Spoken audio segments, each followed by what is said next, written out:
औज़ु बिल्लाहि मिनश्शैतानिर्रजीम बिस्मिल्लाहिर्रहमानिर्रहीम व बिही नस्तईन व हुवा खैरु नासिरिन व मुईन अल्लाहुम्मा सल्लि अला मुहम्मदिन व आले मुहम्मद अल्लाहुम्मा कुल्लि वलिय्यिकल हुज्जत इब्नुल हसन सलावातुका अलैहि व अला आबाइहि फ़ी हाज़िहि स्साअति व फ़ी कुल्लि साअह वलिय्यन व हाफ़िज़न व क़ाइदन व नासिरा व दलीलन व ऐनान हत्ता तुस्किनहु अर्ज़का तौआ व तुमत्तिअहु फ़ीहा तवीला अल्लाहुम्मा सल्लि अला मुहम्मदिन व आले मुहम्मद व अज्जिल फ़रजहुम। मोहतरम नाज़रीन, सलामुन अलैकुम व रहमतुल्लाहि व बरकातुहू। मस्जिद मुक़द्दस जमकरान यानी शहर क़ुम से आपको मेज़बान सैयद आसिम अली बाकरी हिदायत टीवी की खुसूसी पेशकश के हमरा हाज़िर खिदमत है। आप देख रहे हैं प्रोग्राम शीयत की फ़िक्री बुनियादें, और आपके इस अपने पसंदीदा प्रोग्राम में हिदायत टीवी टीम की जानिब से हम तहे दिल से इस्तक़बाल करते हैं आप तमाम नाजरीन का, और दुआ गो हैं कि खुदा आपको शाद आबाद रखे, आप जहाँ रहें खैरियत के साथ रहें। खुदा आपको हर बला, हर वबा, हर मरज़ से अपनी हिफ्ज़ व अमान में रखे। खुदा आपके मरहुमीन की मग़फ़िरत फ़रमाए, और आपके जो मुतअल्लिक़ीन मरीज़ और बीमार हैं, खुदा उन सबको नेमत सेहत व शिफा से नवाज़े। सरकार हज़रत हुज्जत इमाम ज़मान अज्जलल्लाहु तआला फ़रजहु शरीफ के सदक़े। नाज़रीन, परवरदिगार आलम का लाख लाख शुक्र है और अइम्मा ताहरीन अलैहिस्सलातु वस्सलाम की इनायत ख़ास कि उसने एक बार फिर से हमें ये इस सआदत से नवाज़ा कि हम इस मुक़द्दस मकाम से आपके लिए आपका पसंदीदा प्रोग्राम पेश करने के शरफ़ को हासिल कर रहे हैं। हम दुआगो हैं कि खुदा हमको इसी तरह से हिदायत टीवी टीम को हौसला, हिम्मत और तक़वियत अता करता रहे, ताकि हम मुक़द्दस मकामात से आपके लिए अहम तरीन प्रोग्राम को पेश करते रहें और तालीमात आले मोहम्मद अलैहिस्सलातु वस्सलाम को इसी तरह से दुनिया में हम और आप फैला कर कारवान हिदायत को आगे बढ़ाते रहें। हम गुज़िश्ता प्रोग्राम में गुफ्तगू कर रहे थे अदल इलाही के हवाले से। मुख्तलिफ़ ज़ावियों से हमने गुफ्तगू की कि अदालत का इंसान की फ़ितरत से क्या राब्ता है, अदालत का नबूवत से क्या राब्ता है, और परवरदिगार आलम जब आदिल है, हमारा ये अक़ीदा मुसल्लम है, तो फिर परवरदिगार आलम हमारे साथ जो कुछ भी सलूक करे, हमें ये मानना चाहिए कि जब हम पहले मान चुके हैं कि जब वो आदिल है, तो फिर हमें कोई शिकवा नहीं करना चाहिए, हमारे लबों पर किसी तरह के कोई फ़रियादी अल्फाज नहीं आने चाहिए।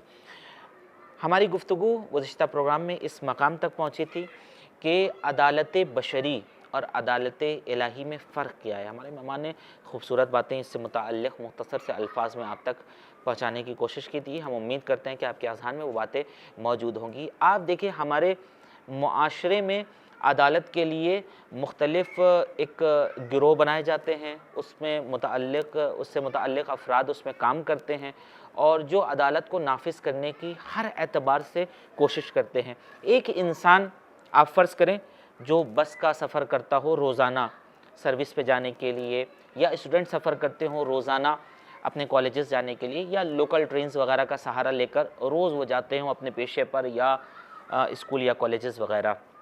एक इंसान रोज़ाना टिकट ख़रीद कर बस पर या ट्रेन पर सवार होता है, लेकिन एक दिन अगर वो टिकट लिए बग़ैर चढ़ जाए बस के ऊपर, और उसी दिन चेकिंग हो जाए और पता चले कि उसके पास टिकट नहीं है, शायद किसी मजबूरी के तहत वक्त में गुंजाइश नहीं थी, उसकी बस छूटने वाली थी या ट्रेन छूटने वाली थी, और उसने फ़ौरन ऐसा कदम उठाने पर वो मजबूर हो गया, लेकिन लोग उसे क्या समझेंगे कि कहीं ना कहीं इसने हक़ की रियायत नहीं की है, लिहाजा अब उसके ऊपर जुर्माना भी लगाया जाएगा, पेनल्टी भरनी होगी, मुमकिन है कि उसके लिए सज़ा भी मुअय्यन कर दे जुडिशरी।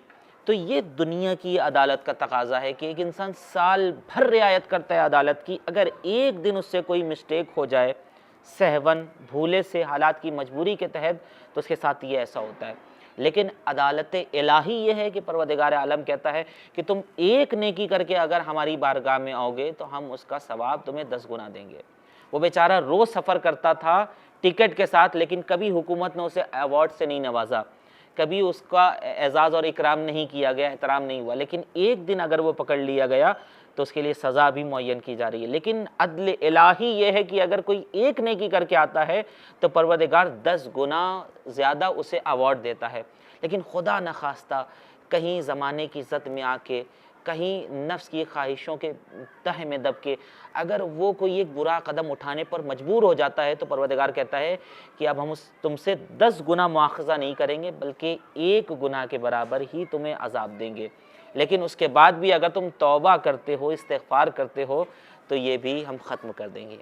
ये अदालत इलाही का तकाज़ा है। अगर अदल हमारे मुआशरे में नाफिज हो जाए मुकम्मल तौर से तो अमन व अमान कायम हो जाएगा, लोगों को दिली तौर पे सुरूर मिलने लगेगा और यकीनन हम फिज़िकल और मेंटल एतबार से पुरसुकून ज़िंदगी गुजारने लगेंगे। सादिक़ आले मोहम्मद हज़रत इमाम जाफ़र सादिक़ अलैहिस्सलातु वस्सलाम इस सिलसिले में इरशाद फरमाते हैं कि अगर लोगों के दरमियान अदालत नाफिज हो जाए और मुकम्मल तौर से अदालत जारी हो जाए लोगों के दरमियान, तो फिर वो वक्त आएगा कि इंसान दूसरे इंसानों से बेनियाज हो जाएगा।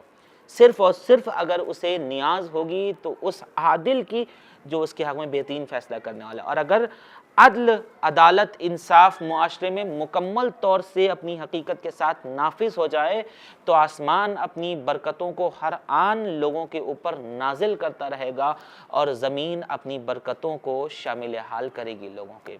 ये अदल का मकाम है। आइए सिलसिले का हम आगाज़ करेंगे, गुफ्तगू का आगाज़ है, लेकिन सबसे पहले हम इस्तकबाल करेंगे अपने मोहतरम और मुकर्रम मेहमान का। आप जानते हैं हमारे साथ मौजूद हैं हुज्जतुल इस्लाम वल मुस्लिमीन आली जनाब मौलाना सैयद नजीबुल हसन ज़ैदी साहब क़िबला। क़िबला अस्सलामु अलैकुम व रहमतुल्लाहि व बरकातुहू। वालेकुम अस्सलाम व रहमतुल्लाहि व हुज़ूर, बरकातुहू। सबसे पहले तो हम हिदायत टीवी टीम की जानिब से आपका इस्तकबाल करते हैं और साथ ही साथ शुक्रगुज़ार हैं कि आप मुसलसल हमारे साथ मौजूद हैं इस संगीन और अहम मौजू पर गुफ्तगू करने के लिए। जी, मैं भी आपका और नाज़रीन का और हिदायत टीम का शुक्रिया अदा करता हूँ कि आपने मौका मुझे फ़राहम किया। जज़ाकुमुल्लाह। हम दुआगो हैं कि परवरदिगार जो हिदायत टीवी टीम की ये कोशिश और काविश एक नए अंदाज से परवरदिगार इससे अपनी बारगाह में शरफ़ कबूलियत अता फ़रमाए और हम सबको इस मौजू से, इसकी अहमियत से पहरामंद होने की तौफ़ीक़ से नवाज़े। सरकार हज़रत हुज्जत इमाम ज़मान अज्जलल्लाहु तआला फ़रजहु शरीफ के सदक़े में गुज़िश्ता प्रोग्राम में हमारी गुफ्तगू यहाँ तक पहुँची थी कि अदालत बशरी और अदालत इलाही में फ़र्क क्या है। अदालत को मुख्तलिफ़ ज़ावियों से हमने पेश करने की कोशिश की है, लिहाजा यहीं से हम गुफ्तगू को मज़ीद आगे बढ़ाएंगे। क़िबला, जैसा कि आपने ये ज़िक्र किया था, अम्बिया को भेजने का मकसद ये है कि लोगों में अदालत का नफाज हो, लोग अदालत के लिए, इंसाफ के लिए उठ खड़े हो जाएं, अदालत कायम हो जाए। आज हम मुआशरे में देखते हैं कि इसी अदालत का पाबंद बनाने के लिए लोगों को एक जुडिशरी कायम है, उससे मुताल्लिक़ अफराद हैं, उसके मुख्तलिफ़ शोबे होते हैं जिनकी नज़ारत हर इंसान के ऊपर होती है, कहीं ना कहीं डायरेक्ट या इनडायरेक्ट। क्या ये जो अदालत इलाही है इसका पाबंद बनाने के लिए कुरान में कोई ऐसा सिस्टम मिलता है जिसके ऊपर ज़ोर दिया गया हो? हम यहीं से गुफ्तगू का आगाज़ करेंगे। बिस्मिल्लाहिर्रहमानिर्रहीम। देखें, बुनियादी तौर पर जो आजकल हमारे सामने जुडिशरी है और जो आप उसे कहें महकमा अदल व इंसाफ है, जो कोर्ट कचहरी का जो तसव्वुर है, इसको आप देखें कि इंसान जब सोचता है तो उसके ऊपर क्या बात तारी होती है। कोर्ट का जहाँ मामला आता है तो इंसान परेशान हो जाता है, कोर्ट अब तो चक्कर लगेंगे, कचहरी अब तो ऐसा होगा, जुडिशरी के मसाइल हैं अब तो हम फंसेंगे, यहाँ रिश्वत हर इंसान घबराता है। हर इंसान घबराता है। इसका मतलब ये है कि वो चीज़ कि जिसके लिए कुरान ने कहा था लियकुमुन नासु बिल क़िस्त, लोग खुद उठ खड़े हों, उस तक पहुंचने के लिए घबराहट का पैदा होना, इसका मतलब है कि सिस्टम के अंदर कहीं ख़राबी है, सिस्टम के अंदर कहीं मुश्किल है, जिसकी बुनियाद के ऊपर ये सारी परेशानियां, इस्तराब, ये सारी चीज़ें पेश आ रही हैं। अब देखें, इसमें जब अदालत की बात आती है तो अफलातून ने अपनी किताब जमहूरियत में बाकायदा इस बात को पेश किया कि दरहकीकत अदालत जो है इंसान के लिए एक ऐसा कमाल है कि वो इंसान जब उस कमाल तक पहुंचता है तो उसकी शख्सियत मसलन निखर के सामने आती है। अफलातून से लेके अरस्तू से लेके मुख्तलिफ़ ऐसी शख्सियतें हैं जिन्होंने इस बात को बयान किया। ज़ाहिरन अरस्तू या अफलातून से ही मंसूब है कि इन्होंने इस बात को बयान किया कि जब अदालत हो तो किसी एक मसले में ना हो अदालत। वाह। अदालत इन्होंने फिर 3 शोबे किए। ज़ाहिरन अरस्तू या अफलातून में से ही कोई शख्सियत है, इन्होंने 3 शोबे किए कि एक मकाम है हुक्मरानों का, जी हाँ, एक मंजिल है हुक्मरानों के अलावा मुहाफ़िज़ीन की, जो हिफाजत करते हैं। एक ममलिकत है, उस पर कुछ हुक्मरानी करने वाले अफराद हैं, बादशाह, हाकिम, उमरा। एक उस ममलिकत की हिफाजत करने वाले हैं। वाह। तो दूसरा मरहला उन मुहाफिजीन का है। तीसरी मंजिल अवाम की है, रईयत की है। तो तीनों को अपनी अपनी जगह दी जाए, ये यूनानी फ़िलासफ़ा का ये कहना है, तीनों को अपनी अपनी जगह दी जाए, ये अदालत है। इसी का एक रुख आएगा, हम बाद में बहस करेंगे अदालत इज्तिमाई का, चूँकि इस वक्त हम उस बहस को नहीं छेड़ना चाहते, अदालत इज्तिमाई की। तो एक मंजिल है। अब इसी बुनियाद के ऊपर कि हर एक अपना अपना काम करें और कुदरत और ताकत किसी एक जगह पर जाकर मुतमरकिज़ ना हो जाए, इकट्ठी ना हो जाए, अलग अलग रहे, इसी बुनियाद के ऊपर मुख्तलिफ क़ुवा या मुख्तलिफ जो मशीनरीज़ हैं उनको अलग अलग किया गया। जैसे क़ुवा मुक़न्नना है, कानून गुजारी, यानी कानून साज असम्बली उसके लिए होती है, ये मजलिस में होगा, ये शूरा में होगा, ये पार्लियामेंट में होगा, ये काम, ये कानून वो बनाएंगे। अच्छा, क़ुव्वे मुजरिया, ये जो मसाइल को, उमूर को बनवान हुकूमत देखते हैं, इसे क़ुव्वे मुजरिया कहा जाएगा। क़ुव्वे अदलिया, अब एक ऐसा होना चाहिए कि जो कानून बनाने वाला है वही आदिल ना हो, वही इंसाफ ना करे। तो इसके लिए ज़रूरत है कि एक जो है वो एक सिस्टम अलग से हो, अदलिया का सिस्टम अलग हो। लेकिन अब मंजिल ये है, तवज्जो कीजिएगा, चाहे अदलिया हो, सिस्टम को अलग कर देने से मसले का हल नहीं होगा। मसला वहाँ पर होगा कि जहाँ पर हर एक मकाम पर आदिल हो। जब एक इंसान जालिम है और वो जुल्म के सिस्टम में परवरिश पाया है, तो कहीं पे भी पहुँच जाए वो जुल्म करेगा। वो प्रेसिडेंट बन जाएगा तब भी जुल्म करेगा, वो चीफ जस्टिस बन जाएगा तब भी जुल्म करेगा, वो मजलिस का स्पीकर बन जाएगा तब भी जुल्म करेगा। मजलिस में कानून बनाएगा जालिमाना, यहाँ पहुँचेगा नाफिज करेगा कानून हुकूमत में, वो जालिमाना रहेंगे। बनवाने प्राइम मिनिस्टर, बनवाने प्रेसिडेंट, चीफ जस्टिस बनेगा, काजी बन के, जज बन के, उसमें वो फैसला सही नहीं करेगा। क्यों? इसलिए कि उसके वजूद के अंदर इंसाफ की खो नहीं पाई जाती।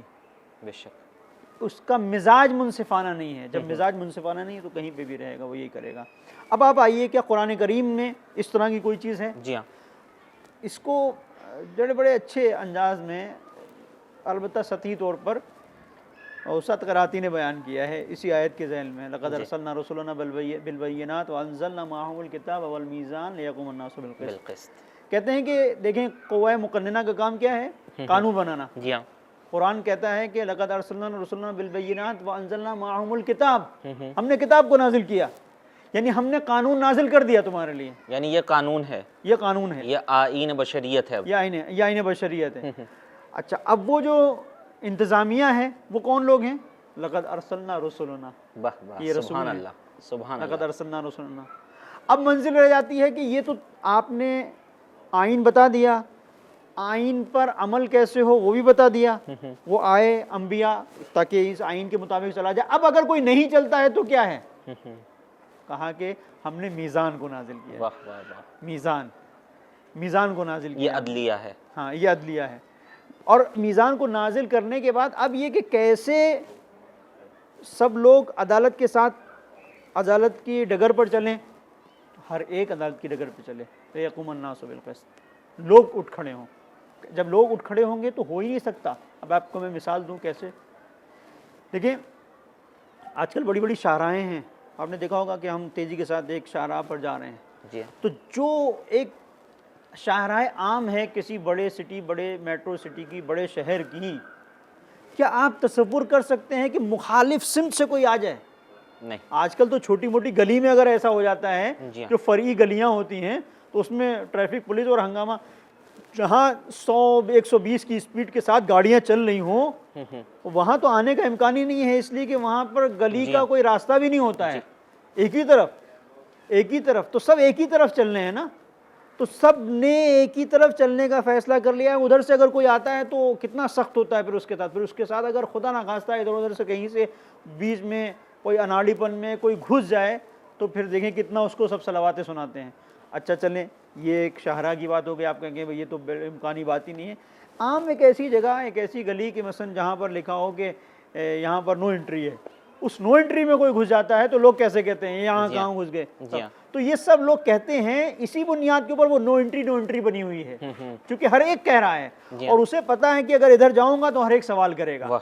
तो यही मंजिल है लियक़ुमुन नासु बिल क़िस्त की, कि जब हर एक इंसान जुल्म के ख़िलाफ़ उठेगा, हर एक इंसान दूसरों के हुकूक़ की रियायत करेगा, तो ख़ुद ब खुद समाज में अदालत की खून, अदालत का मिजाज पैदा होगा। ये वो चीज़ है जो कुरान करीम ने बिल्कुल पेश किया है। ये सारी चीज़ें जो मुख्तलिफ़ सलाहियतों को अलग अलग बांट दिया गया है, वो क़ुव्वा मुजरिया है और इंतज़ामिया है और क़ुव्वा हाकिमा है, ये मुक़न्निना है, कानून गुजारी की मजलिस है, और ये जो है वो महकमा अदल व इंसाफ़ है। तो अगर आप कुरान करीम में देखें तो कुरान करीम ने इसको पेश कर दिया है, बहुत पहले पेश कर दिया है, हमने आज पेश किया, कुरान करीम ने एक अंदाज से बहुत पहले पेश कर दिया था। जज़ाकुमुल्लाह। क़िबला, जैसे कि आपने बयान किया, बहुत उम्दा पहलू की तरफ ये इशारा किया है कि क़ुव्वा मुक़न्निना अलग होता है, फिर उसका तहफ़्फ़ुज़ करने वाले अलग होते हैं, फिर जुडिशरी और अदलिया ये एक अलग मक़ाम, मुख्तलिफ़ मरहलों से मकसद ये होता है कि लोगों को अदालत का पाबंद बनाया जाए, ताकि कहीं किसी की हक़ तलफ़ी ना होने पाए और माशरे में किसी के ऊपर जुल्म नहीं होने पाए।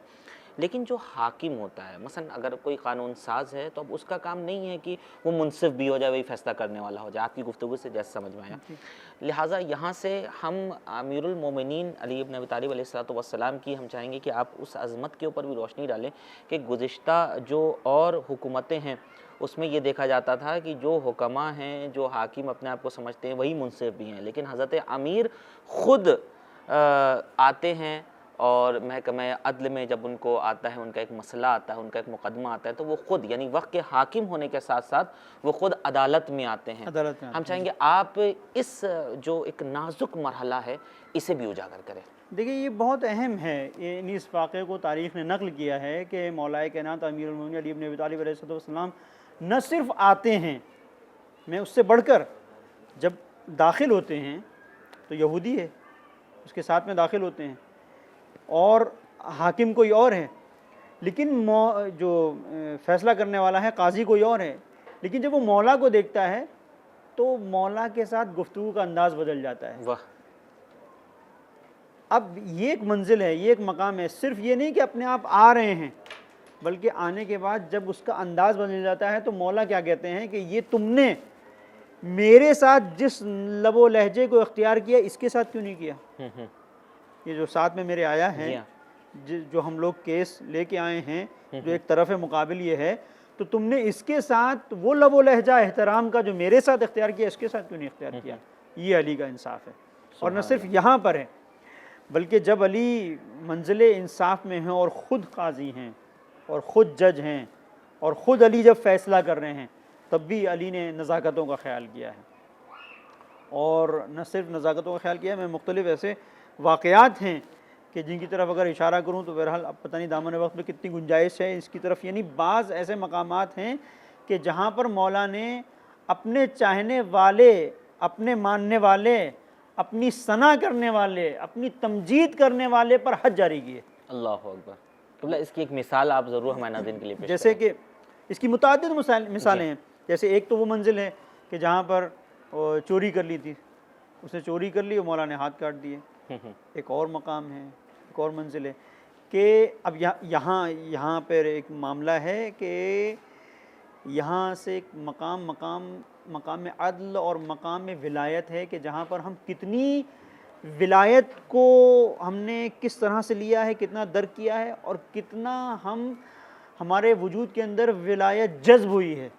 यहाँ पर आपको समझ में आएगा, यहाँ पर ये चीज़ बाकायदा दिखती है कि एक इंसान अगर ऐलान विलायत कर रहा है, इकरार विलायत कर रहा है, तो कितना सिर्फ ऐलान उसकी ज़बान की हद तक है, कितना उसने दिल में उतारा है। जी देखिए, एक शख्सियत है अरब में, उस ज़माने में जो अफवाज को इकट्ठा करना हो, लोगों के अंदर एक जोश और वलवला पैदा करना हो, इसके लिए शोरा हुआ करते थे, शेर कहते थे और बड़े बड़े जोशीले अशार कहा करते थे।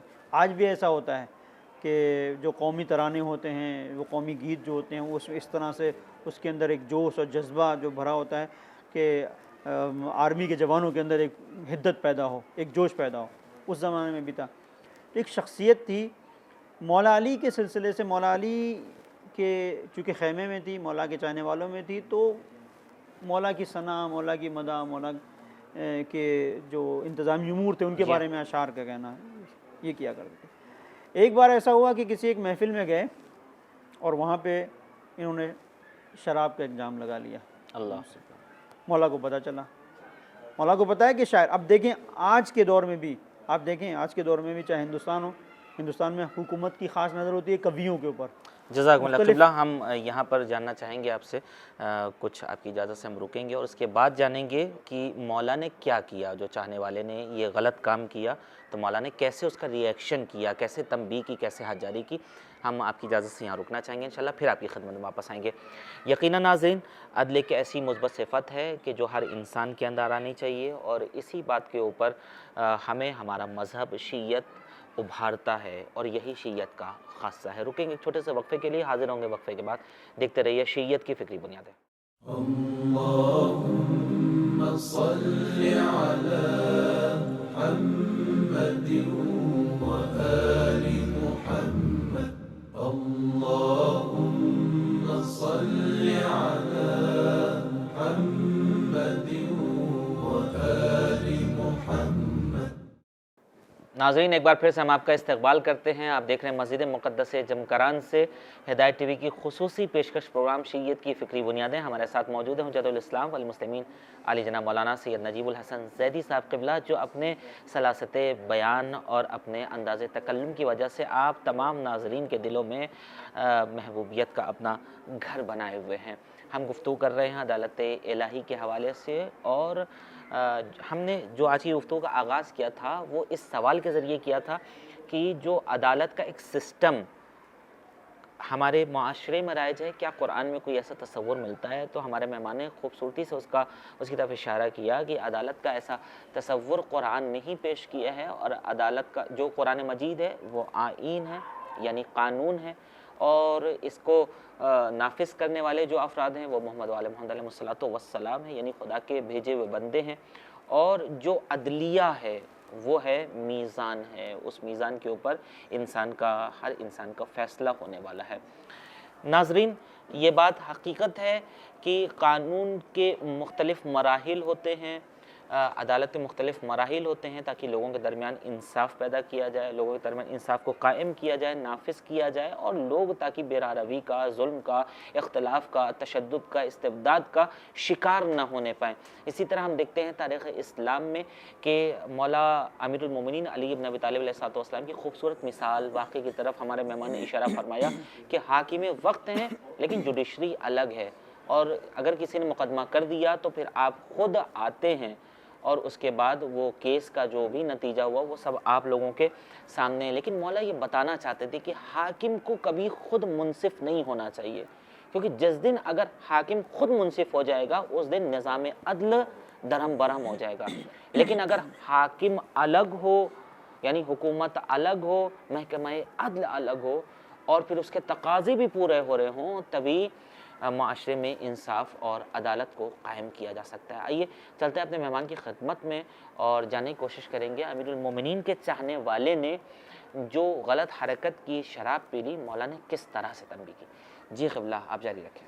जी, तो ये शायर थे मौला के, और मैं इसकी तरफ इशारा कर रहा था कि आजकल के दौर में भी आप देखें शुअरा के ऊपर ख़ास नज़र रहती है हुकूमत की, चूँकि शुअरा लोगों के क़ुलूब को अपनी तरफ खींचने का हुनर रखते हैं, क्योंकि उनके अंदर मुबालगा आराई रहती है, छोटी सी चीज़ को बड़ा बना के पेश कर देना, और लोग पसंद करते हैं। शेर की ज़बान के अंदर बड़ा जो है वो ईजाज़ होता है, और किनाये की ज़बान लोग समझते हैं। तो ये जो इख्तिसार और ईजाज़ होता है ये अपना काम दिखाता है, तो हुकूमत हमेशा इनके ऊपर नज़र रखती है। अब लेकिन मौला अली की खिदमत में रहने वाला एक शायर जो मौला की हुकूमत के सिलसिले से, मौला के कारनामों के सिलसिले से मुख्तलिफ़ नज़मों को लोगों के दरमियान पेश कर रहा है, अशार की सूरत में लोगों के सामने मौला के फ़ज़ाइल को पेश कर रहा है। अब ये शख्स एक जगह जाता है और एक महफ़िल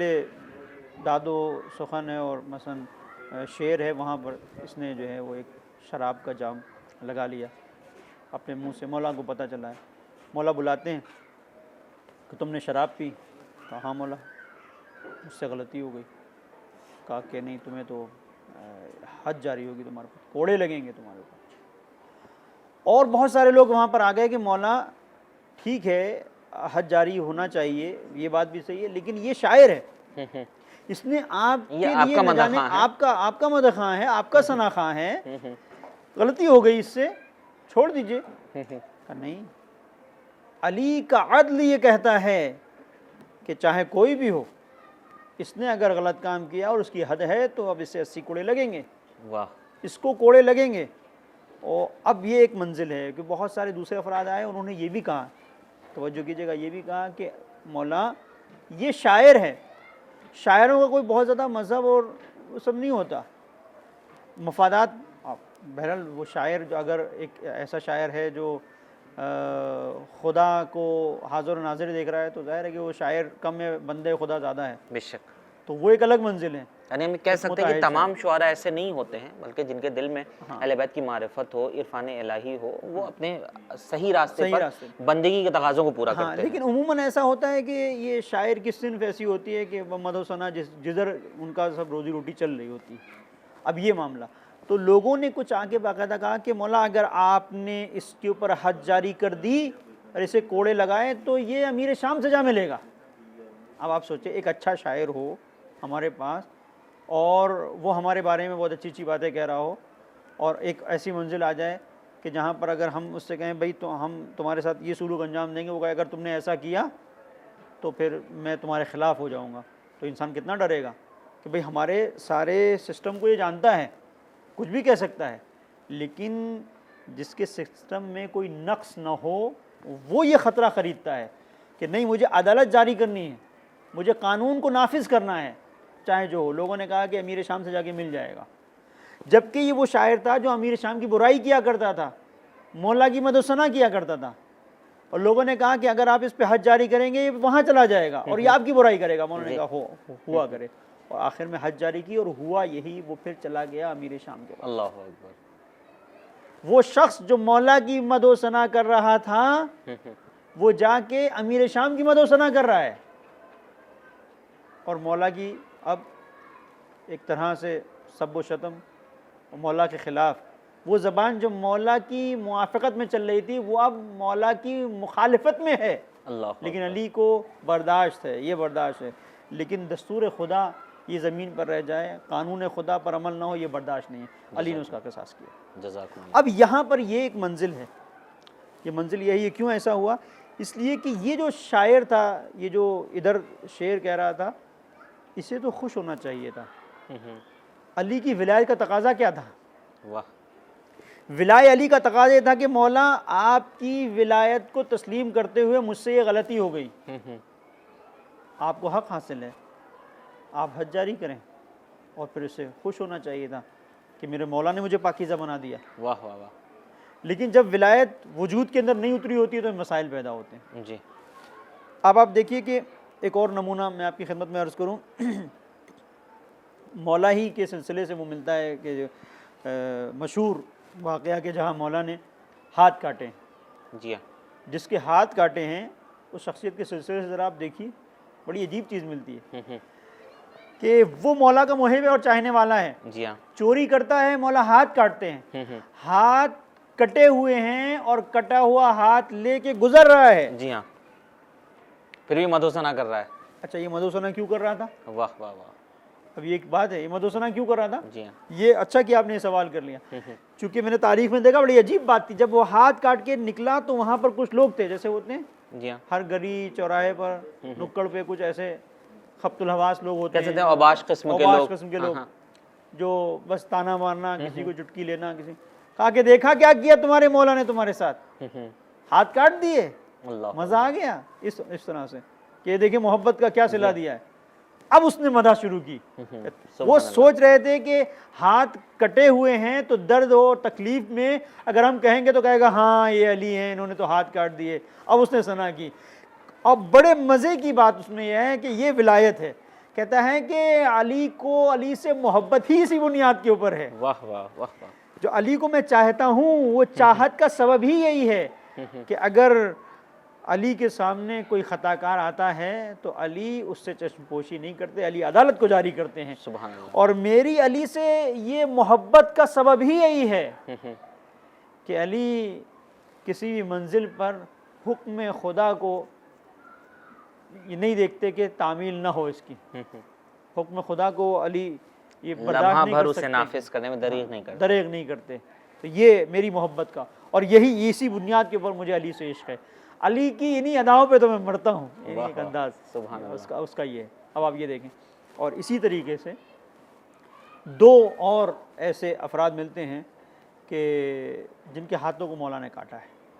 अब यहाँ पर आप देखें, चोरी के इल्ज़ाम में हाथों को काटा, लेकिन अब विलायत को आप देखें वाह। कि ये विलायत किस मकाम पर और किस मंजिल पर है। तारीख़ में मिलता है कि हाथों को तो ज़रूर काटा, जी। हद तो अली ने ज़रूर जारी की, लेकिन उसके बाद मरहम पट्टी भी अली ने खुद की। और इतना पास बैठे और इतने सलीक़े के साथ जी। उनका ख्याल रखा, दर्दमंदाना अंदाज में इतना ख्याल रखा कि वो लोग अली के सच्चे पैरों करार पाए। वाह वाह वाह, वाह वाह वाह। पहले अली के सिर्फ ज़ाहिरी तौर पर मुहिब थे, फिर अली के मकतब को भी उन्होंने अख्तियार किया। जज़ाकुमुल्लाह। न सिर्फ ये कि शिया बेउनवान शिया दोस्तदार अली, बल्कि शिया बेउनवान पैरों हो गए, जैसे हमने अपने इस प्रोग्राम में भी अर्ज़ किया था कि जज़ाकुमुल्लाह। अली की विलायत का इकरार इस तरह से किया। जज़ाकुमुल्लाह क़िबला, बहुत शुक्रिया।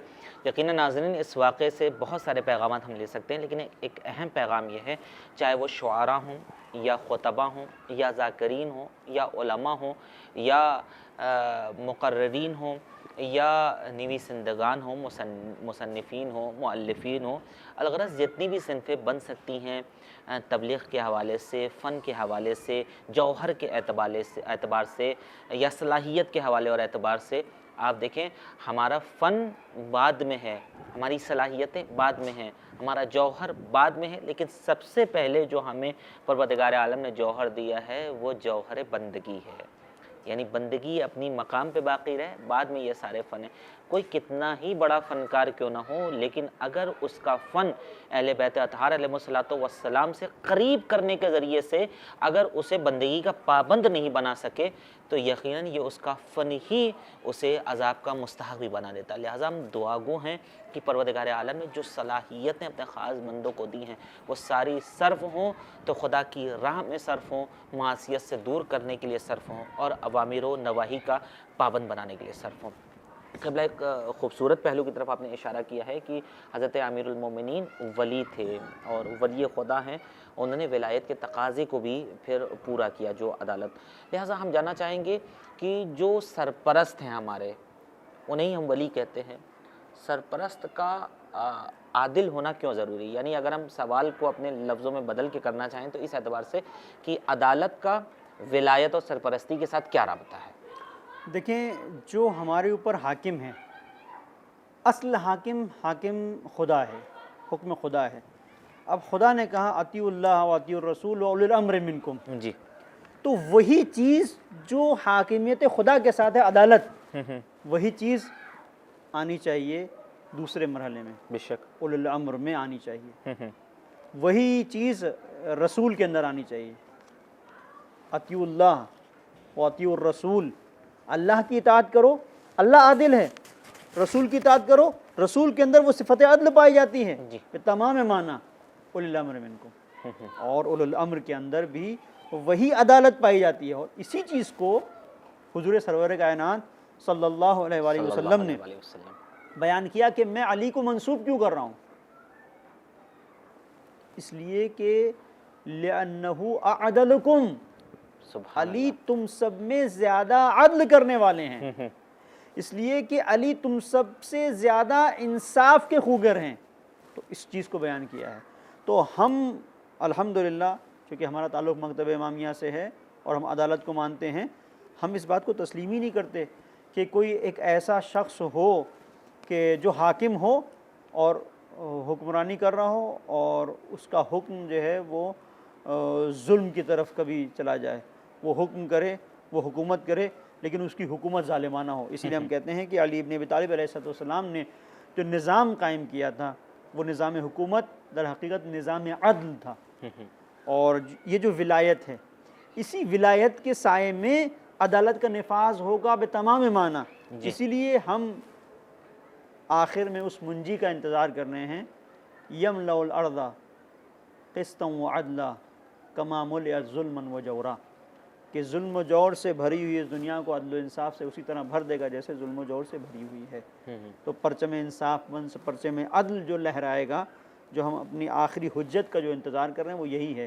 तो ये राबता है विलायत का कि हमारे वजूद के अंदर जो सरमाया है, ये सरमाया विलायत, और ये जो हमारे वजूद के अंदर परवरदिगार ने एक नेमत की अर्ज़ानी रखी है कि हमें मुतमस्सिक विलायत करार दिया है, हम सकलैन को मानते हैं और तस्लीम करते हैं। कुरान और अहले बैत का दामन हमारे हाथों में है। तो चाहे कुरान हो, कुरान की रूह तालीमात कुरानी हमें अदालत की तरफ बुलाती है, और रूह तालीमात अहले बैत हमसे ये कहती है कि अदल इंसाफ का बर्ताव करो। और ये वो चीज़ है कि जिसे हमने अइम्मा ताहरीन अलैहिस्सलाम की तालीमात में देखा है, चाहे अली इब्न अबी तालिब अलैहिस्सलाम के ये वाक़यात जो मैंने अर्ज़ किए, चाहे इमाम सादिक़ अलैहिस्सलाम का ये कौल हो कि जहाँ पे आप फरमाते हैं कि अगर कहीं पर तुम ये देखो कि ये मैं मफ़हूम रिवायत का पेश कर रहा हूँ, कहीं पर तुम ये देखो कि किसी जगह पर कहीं किसी ने ज़िना किया है या कहीं किसी ने चोरी की है और वहाँ सरवतमंद लोग हों, ये रिवायत है, तो ये समझो कि इस सरवतमंदों को परवरदिगार ने इस चोरी करने वाले चोर के कि जिसने गुर्बत में चोरी की है, उस जानी के कि जिसने इस बुनियाद के ऊपर ज़िना किया है कि अगर उसे माहौल फराहम होता तो वो गुनाह की तरफ ना जाता, वो शादी करता।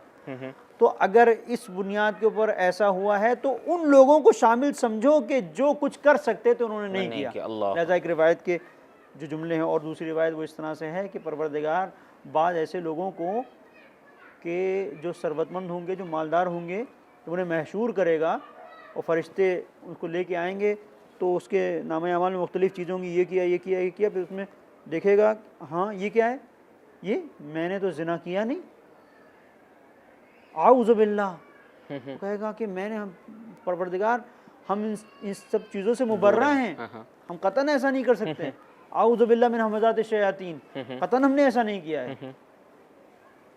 कोई ऐसा शख्स होगा जो कहेगा कि ये मैंने चोरी, मैं तो कभी सोच नहीं सकता कि मैं चोरी करूं, तो उनसे कहा जाएगा कि नहीं, तुमने चोरी नहीं की थी, तुम्हारे पड़ोस में, तुम्हारे जानने वालों में एक ऐसा शख्स था जो गुर्बत में था, जो फ़कीर था, जो नादार था, उसको खाने की ज़रूरत थी, उसने चोरी की।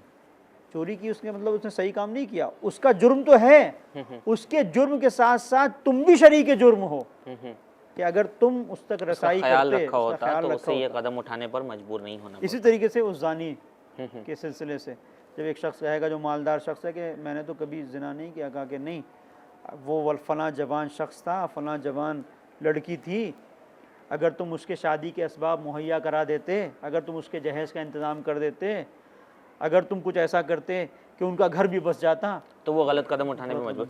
क़िबला, इस रिवायत से जो आपने गुफ्तगू पेश की है, एक सवाल यहाँ से ये समझ में आ रहा है कि अदालत दो एतबार से, यानी अदालत एक फ़र्दी भी है, ख़ुद जो ऐसा गुनाह कर रहा है उसकी भी कुछ ज़िम्मेदारियाँ हैं, और इज्तिमाई तौर पर लोगों की भी कुछ ज़िम्मेदारियाँ हैं।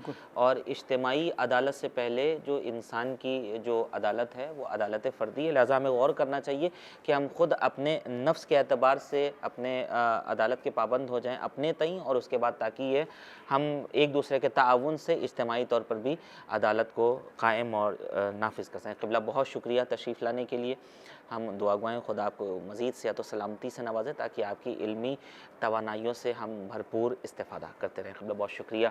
यकीनन नाज़रीन, आज भी अदालत के हवाले से मज़ीद गुफ्तगू आपके सामने पेश की गई। उम्मीद करते हैं ये बातें आप अपने आज़ान आलिया महफूज रखेंगे। हमने अपने एतक़ादात में, अक़ायद के हवाले से, अपनी बुनियादों में अदालत पर इसलिए इस कदर गुफ्तगू की है चूँकि अगर आप हमारे उसूल दीन में देखें तो ये अदल ही एक ऐसी सिफ़त है जो किसी और के उसूल दीन में नहीं मिलती है। लिहाजा यही शीयत का ख़ासा, यही शीयत का इम्तियाज़ है, और यही शीयत की फ़िक्री बुनियादें हैं जो हम प्रोग्राम के ज़रिए से आप तक पहुँचाने की कोशिश कर रहे हैं। नाज़रीन, वक्त तमाम हुआ, हमें दीजिए इजाज़त। देखना ना भूलिएगा शीयत की फ़िक्री बुनियादें। फ़िलहाल देखते रहिए हिदायत TV। खुदा हाफ़िज़।